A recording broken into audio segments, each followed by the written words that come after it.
Welcome to the Sweet Revenge channel, where captivating tales unfold daily at 5 p.m. EST. It was a gut punch, receiving a call informing me that my childhood home was no longer legally mine. I'm Samantha Miller, though most people simply refer to me as Sam.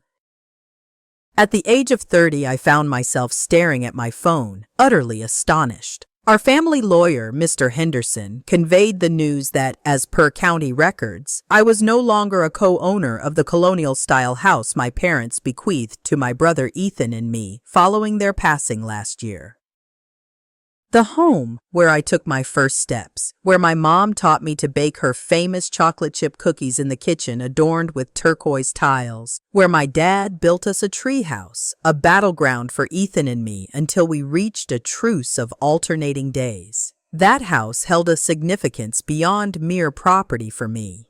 It stood as the tangible representation of our family's legacy, safeguarding our secrets and commemorations, the singular space where I could still sense my parents' essence in each creaking floorboard, and the comforting aroma that lingered. 5 years ago, when our parents gathered us together, as my father's health started to wane, they extracted a promise from us to preserve the family home. They insisted that, regardless of the circumstances, the house would remain ours, the two of us in equal measure. "Your great-grandfather constructed this house with his own hands," Dad had remarked, his voice more fragile than I recalled, yet his eyes remained keen with determination. "It belongs to both of you together." Ethan nodded solemnly, sitting across from me at the dining room table where we had shared countless family meals. It appears that, during my absence, while assisting a friend in a medical emergency, Ethan managed to transfer the deed exclusively into his name, as stated by the lawyer. My chest constricted as I struggled to comprehend this treachery from the sole family I had remaining.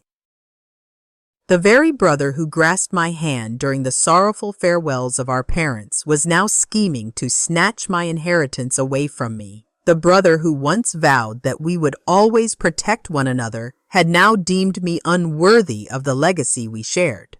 "You're too emotional to make rational decisions about the property," he had said to me just last month during one of our escalating arguments about renovations. I had brushed it off as his typical arrogance, never considering he would venture this far. As I ended the call, an unexpected tranquility washed over me, soothing the initial surprise I had felt. What my brother failed to comprehend when he took our parents' legacy was that I inherited far more than merely my mother's eyes.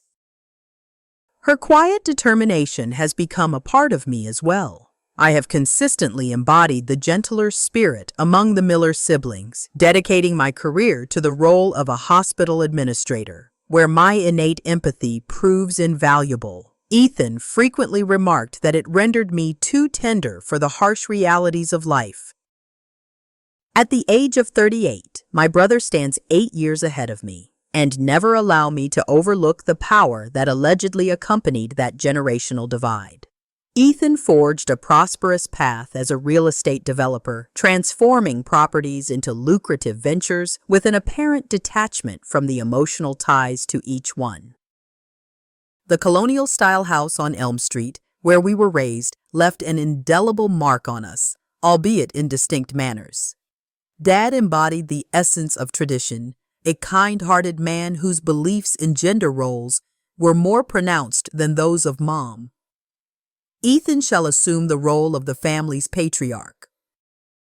One day, he would declare with a proud pat on my brother's shoulder, even as he guided me through the process of changing a tire or repairing a dripping faucet. "Yet you shall be the heart, Sammy," he would say, casting a playful wink my way. Mom played the role of the mediator, ensuring that I remained in the light, not eclipsed by Ethan's vibrant personality and lofty ambitions. She curated meticulous photo albums that chronicled our childhood, safeguarded family recipes penned in her own handwriting, and steadfastly insisted on Sunday dinners together, even as Ethan began to introduce business calls into the mix. The health of our parents started to deteriorate. 3 years ago, my father's heart condition began to deteriorate following his second episode. As Mom's early onset Alzheimer's advanced more rapidly than we had anticipated, it took away her memories. Yet her physical presence remained with us. I accepted a part-time position at the hospital, stepping into the role of primary caregiver. I spent my nights in my childhood bedroom, vigilantly monitoring my father's oxygen levels and assisting my mother whenever she became disoriented in the stillness of the night. Ethan made his appearances twice a month, typically on Sundays, yet he maintained the immaculate condition of his designer suits and ensured his stays were succinct.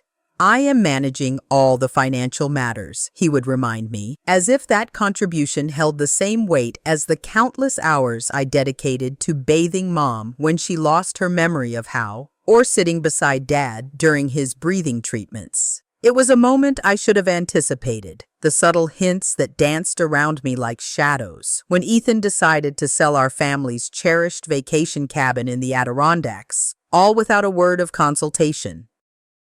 It stung even more, knowing that Mom was still clear-headed enough to feel the weight of that loss, her heart breaking in silence. "It's a financial burden we don't need," he said with a wave of his hand when I confronted him, presenting spreadsheets of maintenance costs as if that could ever justify erasing the place where we had devoted each summer of our youth. "My father concurs with my perspective," he added.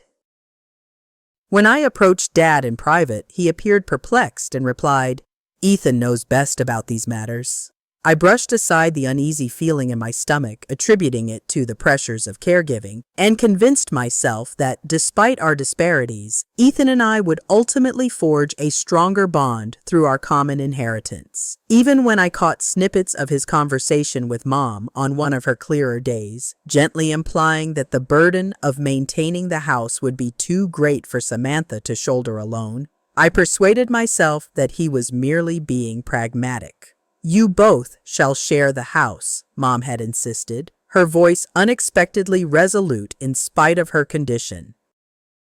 "It offers ample space for two families, should you choose, or you can collaboratively determine its future use." Ethan nodded and pressed a gentle kiss to her cheek. Yet the gaze in his eyes took me back to a time when he was just a decade old and I was merely 2, when he would consent to share his toys, only to conceal them in places beyond my grasp. I should have realized then that a lifetime of perceiving me as the little sister he felt compelled to shield from her own choices would remain unchanged, even as we navigated adulthood and the complexities of sharing an inheritance. Last winter, the decline of my mother unfolded with startling swiftness. Her fleeting moments of clarity grew scarcer, until they ultimately vanished entirely. I will always remember her final day of clarity, when, after weeks of empty gazes, she suddenly acknowledged my presence. "Samantha," she'd said, grasping my hand with an unexpected firmness, "promise me you'll advocate for yourself with Ethan, with everyone." I nodded, perplexed by her unexpected insight and particular worry. As evening descended, she quietly retreated into the mist that would shroud her until her serene departure 3 weeks hence. Dad endured precisely 2 months and 4 days following Mom's burial, as though his heart had made a silent pact to cease its rhythm in her absence. In that quiet moment, I found myself beside him, immersed in the pages of his beloved Hemingway, the words flowing softly as I read aloud, enveloping us in a shared world. He grasped my hand briefly, his gaze sharpening with newfound understanding, and murmured, "The house is for both of you," before shutting his gaze for the final moment. The profound loss enveloped me in a fog as I moved through the motions, choosing coffins and floral tributes with a heart heavy with sorrow. Ethan managed the obituaries, death certificates, and financial notifications with remarkable efficiency, maintaining a composed facade that concealed his true emotions.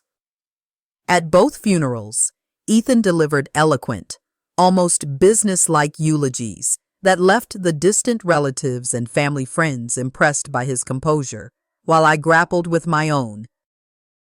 My voice trembled and tears welled in my eyes, drawing sympathetic glances and hushed whispers about the troubled Samantha. Aunt Carol gently patted my hand at the reception and remarked, "Thank goodness you have Ethan to manage the practicalities," as if my sorrow were a shortcoming rather than a tribute to love. The will was read in Mr. Henderson's office, the attorney who has represented our parents for more than 3 decades, a man who has witnessed the growth of both Ethan and me. The residence and land, located at 123 Elm Street, shall be divided equally among the offspring of ours, Ethan David Miller and Samantha Grace Miller. Mr. Henderson perused the contents of Dad's will, delicately adjusting his reading glasses to cast a glance at us from above the page.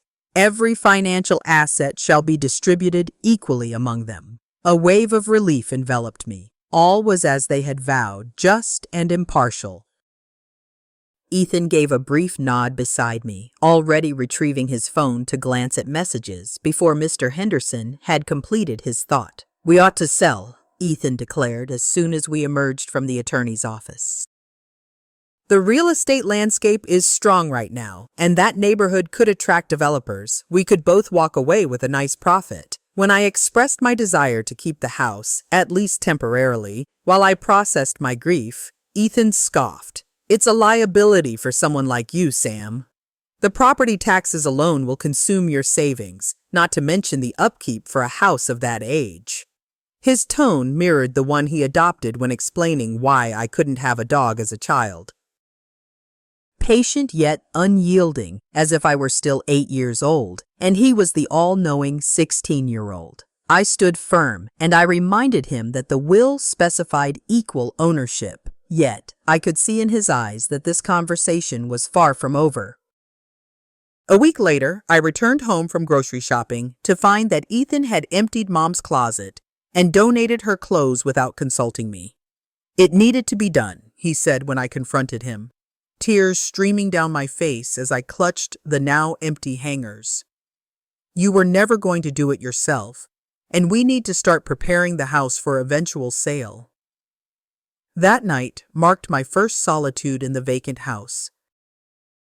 A poignant blend of deep sorrow intertwined with an unexpected solace enveloped me. I wandered through each room, tracing my fingers along the familiar wallpaper, inhaling the residual aroma of my father's pipe tobacco in his study and my mother's lavender sachets tucked away in the linen closet. As I nestled into my childhood bed, I experienced a profound sense of isolation, yet felt enveloped by memories, as if the very walls were alive with the echoes of our family's laughter and disputes, celebrations and sorrows intertwined. In the face of Ethan's increasingly formal emails regarding property matters, and his persistent reference to our childhood home as merely an asset, I endeavored time and again to draw him into the tapestry of our shared history. "Do you recall the thrill of sliding down these stairs in laundry baskets?" I inquired during his visit to evaluate the necessary upgrades. He scarcely lifted his gaze from his clipboard. "That's why the banister is loose," he replied, noting yet another repair cost. As I stumbled upon our height markings etched in pencil on the kitchen doorframe and showed him, tears in my eyes, he glanced at them dismissively. "That will need to be painted over before showings. Buyers want clean slates, not other families' histories." His coldness both hurt and angered me, yet I remained oblivious to the fact that this was the start of a calculated effort to push me out of my inheritance. I still clung to the hope that beneath his business suits and spreadsheets, my brother cherished our shared past and would respect our parents' wishes. The Boston Medical Conference couldn't have come at a more challenging moment. Yet, as the latest administrator in my department, I felt compelled to accept the 3-week training opportunity, knowing that declining could jeopardize my role. "I'll keep an eye on the house," Ethan promised, his tone imbued with an unexpected brotherly affection. "Don't worry about a thing." Throughout my first week away, his updates came frequently but lacked detail. "Handling some minor house business," he replied when I asked about his activities on a Tuesday afternoon. "Just making sure everything's in order," he added when I probed about a charge from a local hardware store on our shared maintenance account. By the third week, his messages dwindled and my calls frequently landed in voicemail. An unsettling sensation curled in my stomach, yet I attributed it to the separation anxiety of being away from the house for the first time since our parents passed. Nothing could have equipped me for the sight that greeted me upon my return. Dad's lovingly tended vegetable garden, which I had been diligently caring for, lay completely bulldozed, replaced by a bland, landscaped patio space. Mom's heritage rose bushes, some over 20 years old, had vanished without a trace. Inside, the kitchen, where I had learned to cook alongside Mom, lay partially demolished, with contractors actively stripping away the vintage turquoise tiles that Mom had hand-selected decades ago. The living room walls, once adorned with family photos chronicling 4 generations of Millers, now stood bare and freshly painted in a sterile white, rendering the space unrecognizable. I discovered Ethan in Dad's study, or what had once been Dad's study before the built-in bookshelves had been torn away, supplanted by sleek floating shelves that showcased architectural magazines and nondescript decorative items. "What have you done?" My voice, hoarse with shock and simmering anger, barely resembled my own. Ethan glanced up from his laptop, a flicker of mild surprise crossing his face, as if my reaction was both unforeseen and unwarranted. "The upgrades we had talked about. Clearly, the contractor is making good progress." When I reminded him that we had not agreed on any such renovations, his expression changed to one of concerned condescension. "Sam, we discussed all of this before your departure. You consented to the necessity of updating the property, regardless of whether we sold or retained it. Do you not recall? We meticulously reviewed all the plans together." His tone and expression were so persuasive that for a fleeting moment I found myself questioning my own memory. Had we truly talked about renovations? Had I been so engulfed in grief and work-related stress that I had overlooked a significant conversation? But then the image of Mom's roses came to mind, which I had tenderly pruned just prior to leaving. "I never would have consented to the removal of Mom's roses," I stated with determination. Ethan exhaled, the sound laden with brotherly forbearance. "You explicitly mentioned that the upkeep of the garden was overwhelming for you. The new landscaping is designed for minimal maintenance and enhances the home's exterior charm." Each claim was articulated with such certainty that I felt as though I was spiraling into confusion. The manipulation persisted for days as I uncovered further alterations. Hallway walls demolished to create a more open layout. Antique light fixtures substituted with modern LED recessed lighting illuminated the plans sprawled across the dining room table, hinting at even more dramatic renovations on the horizon. I confronted Ethan once more when I stumbled upon a stack of business cards from potential buyers, neatly paper-clipped to a real estate assessment. "These are just for market value assessment," he explained with a smooth demeanor. "It's important to know what we're sitting on investment-wise." Every objection I raised was met with counterclaims that we had already discussed it, that I had agreed, or that I was being overly emotional about a physical asset. When I brought up our parents' wishes, Ethan's demeanor shifted, his expression turning steely. Mom and Dad had lost their clarity in those final days, oblivious to the financial burdens of preserving a property like this. The breaking point arrived when I found all our family photo albums gone from the hall closet. When I pressed him, Ethan nonchalantly claimed he had stored them away for safekeeping amid the renovations. He offered no details about the storage location, no receipt, no indication of when they might come back. That night, I walked across the street to Mrs. Peterson's house, our neighbor of 30 years, who had been a second grandmother to us growing up.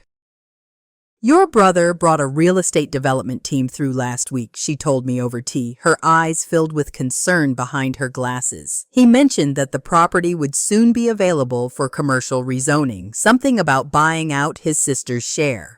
Her confirmation of my suspicions both validated my sanity and deepened my sense of betrayal. Still, I made one final effort at mending our fractured bond. I extended an invitation to Ethan for dinner at our parents' cherished Italian restaurant, hoping to tap into any lingering nostalgia within him. "This house stands as our sole connection to them," I implored, striving to connect with the brother of my youth. "Can't we pay tribute to their dreams and discover a path to coexistence?" For an instant, a spark ignited in his gaze.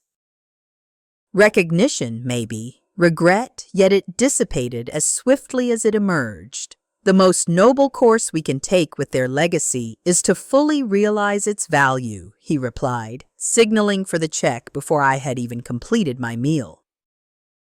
"I find myself more convinced than ever that you lack the necessary business insight to engage in those decisions." Ethan's takeover of our family home progressed with a disconcerting speed over the following 2 months. He enlisted a staging consultant who deemed much of the remaining furniture obsolete and unsellable, leading to the replacement of Dad's handcrafted oak desk with a glass and chrome monstrosity and the dismantling and removal of Mom's antique china cabinet while I was at work. When I returned home to find the dining room had been transformed into an unrecognizable showroom space, "The modern buyer wants clean lines and contemporary appeal," Ethan explained. My protests were met with financial documents that highlighted the investment return of each change, as if the erasure of our family history could be justified by percentage points on a spreadsheet.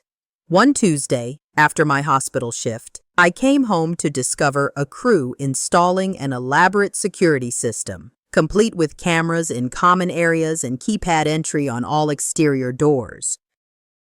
"For the property's protection," Ethan said, handing me a single key card and a paper with a temporary access code. When I inquired about the master codes, he informed me that as the financially responsible party, he would retain administrative access. I later found that my code only functioned during specific hours and did not grant entry to the renovated sections of the house, effectively confining me to my bedroom, bathroom, and kitchen when those areas were not under construction. The financial manipulation unfolded gradually. Ethan began to scrutinize the utility bills I had settled from our joint maintenance account, insinuating that my laundry habits were excessive after I washed clothes twice in a week. He left printouts of electricity usage graphs marked in glaring yellow, a clear attempt to cast blame. "Maybe you should contribute more to balance out your higher consumption," he proposed, conveniently ignoring that the inheritance was intended to cover these costs equally. Then arrived the shocking revelation that Ethan had tapped into our shared inheritance account, allocating a substantial amount to what he referred to as higher yield investment vehicles solely under his name. The returns on the savings account were dismal. He defended himself as I presented the bank statement to him. "I am channeling the funds into avenues that promise greater returns than that stagnant savings account ever could. My efforts to reach out to the bank regarding unauthorized transfers proved futile, as it turned out that Ethan had been granted power of attorney over all accounts during our parents' illness, a decision I had consented to in a moment of overwhelming stress and caregiving responsibilities, never imagining he would abuse that authority. Our confrontations grew increasingly heated, with Ethan's condescension evolving into outright sexism. "This is precisely why women shouldn't handle property matters," he declared during one argument about contractor payments. "You're making emotional decisions about a business asset." When I reminded him that I managed multi-million-dollar department budgets at the hospital, he scoffed. Playing with other people's money in a structured environment bears little resemblance to genuine property management. Following a particularly heated dispute regarding his intentions to transform the sunroom, where our mother once read to us, into a home gym, Ethan made his first overt threat. "If you fail to recognize the worth of these enhancements, maybe I should simply purchase your share and spare us both the trouble." The meager sum he proposed was scarcely sufficient for a down payment on a modest apartment, falling short of half the value my inheritance should have commanded. I started to delve into property laws and inheritance rights during my lunch breaks at work, uncovering that, as a co-owner, I possessed far greater legal rights than Ethan had led me to believe. This newfound knowledge seemed to ignite his suspicion. One day, I returned home to discover my desk drawers ransacked, papers scattered, and my computer's browser history wiped clean, despite the password protection I had implemented. The emotional burden became overwhelming. I felt as though I was tiptoeing through what was legally half my home, like an unwelcome guest in a place that should have felt secure, a place that had assisted our parents during their last moments. I put a private lock on my bedroom door after discovering signs that someone had rummaged through my personal items. A cruel twist in the home that once enveloped me in comfort. Ethan's last act of dominance before the ultimate treachery manifested through an appraiser, a friend from the golf course. I would eventually find out that he provided a property valuation far beneath its true worth. Despite the enhancements, the structural problems and antiquated systems diminish its value. Ethan offered an explanation. Despite the home inspection conducted after our parents' passing revealing no issues with the foundation, the appraiser seemed unable to meet my gaze throughout the walkthrough, his unease palpable as Ethan highlighted alleged structural problems in sections that had stood firm for years. Later that evening, I found myself alone in my increasingly alien bedroom, encircled by the scant family photographs I had managed to conceal from Ethan's relentless clearing, pondering how my own brother had transformed into a stranger, so resolute in their quest to obliterate not only my inheritance and rights, but also our intertwined history and my sense of belonging in the only home I had ever known. The call from my college roommate, Chloe, arrived on a Thursday evening. She had been diagnosed with an aggressive form of lymphoma and was confronting treatment alone in Denver, devoid of family support. "I wouldn't ask if I had anyone else to live for," she said, her voice trembling over the phone. "I'm scared." Despite my mounting apprehension about leaving the house given Ethan's behavior as I grew more controlling, I found it impossible to abandon my friend in her hour of need. When I explained the situation, Ethan agreed to help for 2 weeks, his unexpected supportiveness raising warning bells that I regrettably chose to ignore. "Take care of your friend. Family looks out for each other, right?"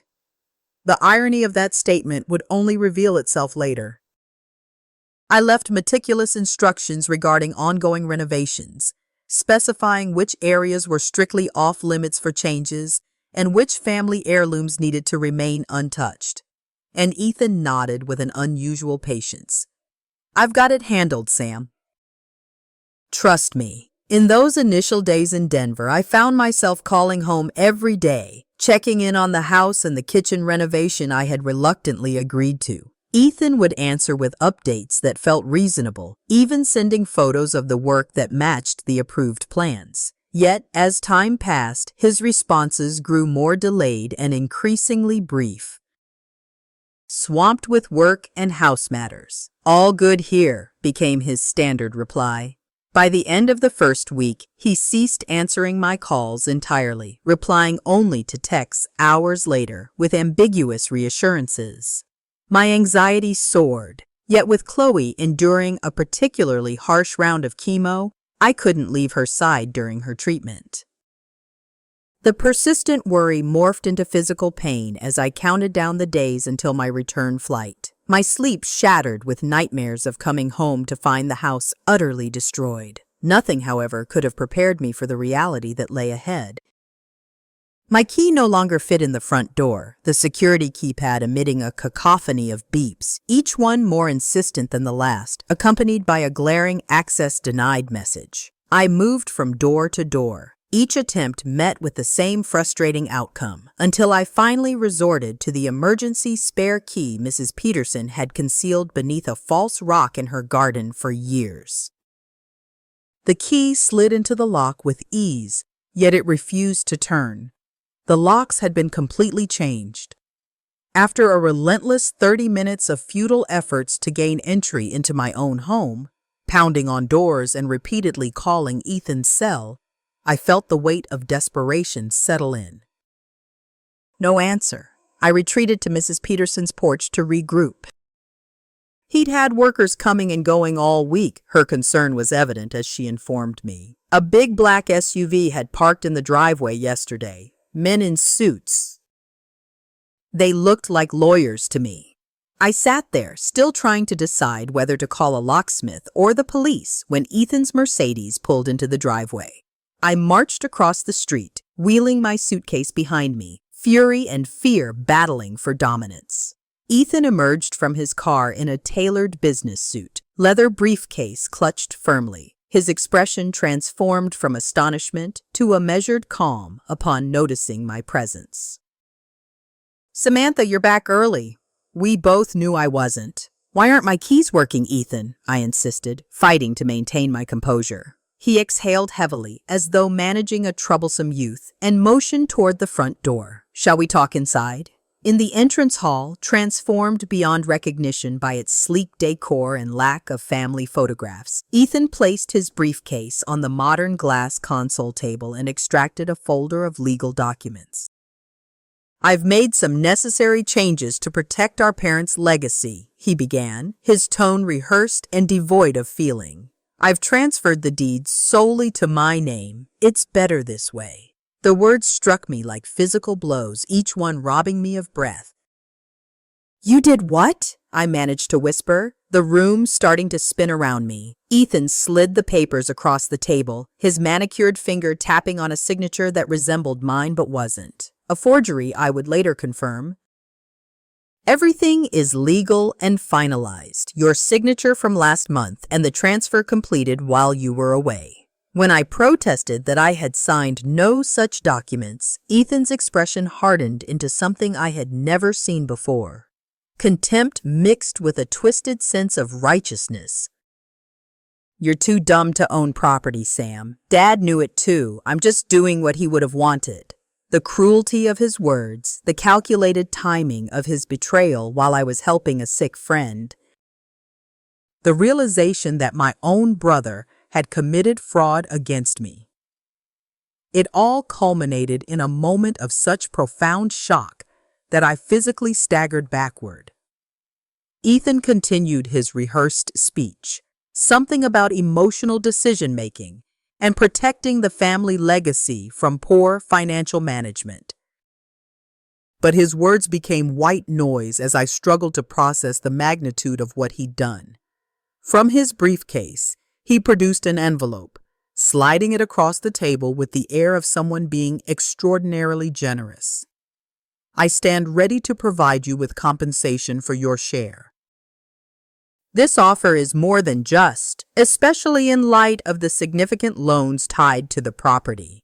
The check enclosed was for an amount so woefully inadequate that it wouldn't even cover 6 months' rent in a respectable apartment. When I declined to accept it, Ethan's veneer of reasonableness shattered. "You have until the end of the day to gather your personal belongings," he declared with chilling detachment. "I'll be present to ensure that no valuable property is taken." The following 4 hours morphed into a haze of humiliation and sorrow as I gathered my clothes and personal belongings under my brother's vigilant gaze. I was prohibited from taking anything he considered valuable, including Mom's cherished handwritten recipe book that had been promised to me, family photos and frames he categorized as antiques, along with the quilt my grandmother had lovingly crafted just for me. By nightfall, I found myself seated in a minimally furnished studio apartment that a kind colleague had assisted me in securing on short notice, encircled by hastily packed boxes holding the scant echoes of my existence. The ultimate betrayal struck 2 days later when I discovered that Ethan had methodically reached out to our extended family, friends, and even my colleagues, weaving a narrative that I had willingly relinquished my stake in the house for monetary gain. He cast himself as the dutiful sibling managing affairs with integrity, while I was depicted as the one lacking financial prudence. A number of relatives reached out, offering their sympathy for what they believed was my tough choice, their patronizing tones only deepening the wound. It was evident that they had chosen to side with Ethan and his narrative. Alone, without a place to truly call home, and feeling the sting of betrayal from my last living relative, I found myself curled up on the unfamiliar mattress of my sterile new apartment. In that moment, I surrendered to the weight of my despair, sobbing until the sheer exhaustion of it all pulled me into a mercifully dreamless sleep. The depths of my despair in that faceless apartment surpassed any sorrow I had ever known. Even in the wake of losing both parents, I had the solace of our family home to lean on, a tangible reminder of what once was. Spaces that once cradled my memories now felt like distant echoes,